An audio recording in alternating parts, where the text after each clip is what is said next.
વાવથરા જિલ્લાના કલેક્ટરે તાજેતરમાં જિલ્લાના સરહદી વિસ્તારમાં મુલાકાત લઈ સુરક્ષા તેમજ વહીવટી વ્યવસ્થાની વિસ્તૃત સમીક્ષા કરી હતી। સરહદી વિસ્તારની સંવેદનશીલતાને ધ્યાનમાં રાખીને કલેક્ટરે કાયદો વ્યવસ્થા, શાંતિ અને સલામતીની હાલની પરિસ્થિતિનું નિરીક્ષણ કર્યું હતું અને સંબંધિત અધિકારીઓ પાસેથી વિગતવાર માહિતી મેળવી હતી।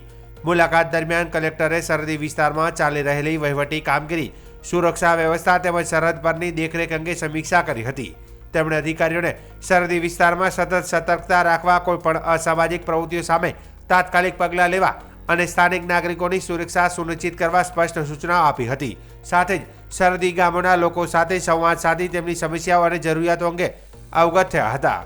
ત્યારબાદ કલેક્ટરે માવસરી પોલીસ સ્ટેશનની મુલાકાત લીધી હતી। અહીં તેમણે પોલીસ મથકની કામગીરી, સ્ટાફની હાજરી, પેટ્રોલિંગ વ્યવસ્થા તથા ગુનાહિત ઘટનાઓની નોંધ અંગે વિસ્તૃત સમીક્ષા કરી હતી। સ્થાનિક પ્રશ્નો અને કાયદો વ્યવસ્થાની સ્થિતિ અને જાહેર સુરક્ષા માટે લેવામાં આવતા પગલાં અંગે પણ પોલીસ અધિકારીઓ સાથે ચર્ચા કરી હતી।